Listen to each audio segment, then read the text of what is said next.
我認為可能係當佢完成作品嘅嗰一刻，佢就認為已經係畫完啦。咁但係當佢之後創作，佢發現佢自己可以再畫得更多，咁即係證明啊，佢就已經有進步啦。佢可以再做得更多。呢張作品都證明咗階段性咯。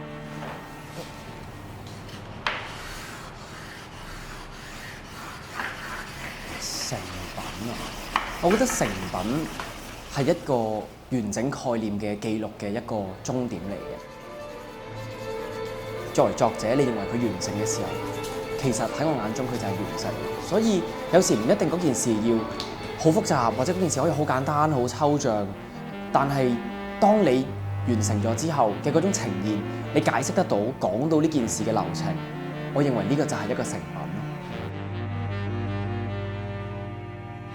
對於我嚟講，草稿係最重要嘅，因為有草稿先可以記錄到個過程咯。咁所以喺我個課堂設施裏邊咧，草稿係一個核心嚟嘅。我覺得草稿係必要啊，因為其實人會有好多唔同嘅諗法啦。當刻你想畫嘅嘢嘅時候，就會不停有好多想畫嘅嘢。手出嚟，係啦，擺個相攤出嚟。教學嘅時候咧，我成日都會叫小朋友將唔同嘅諗法啦寫低晒，到下一次再畫嘅時候，佢就可以望翻住，哦，原來嗰陣時嗰一日我係有咁樣嘅諗法㗎喎，然後就可以望翻住再畫咯。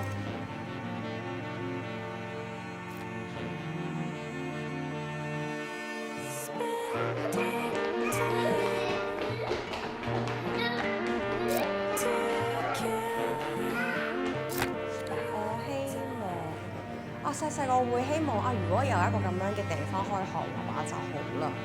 咁但係去到大個而家嘅我，就覺得啊，我都希望如果我有小朋友嘅話，我可以將我嘅小朋友都喺呢一種藝術氣氛之下成長。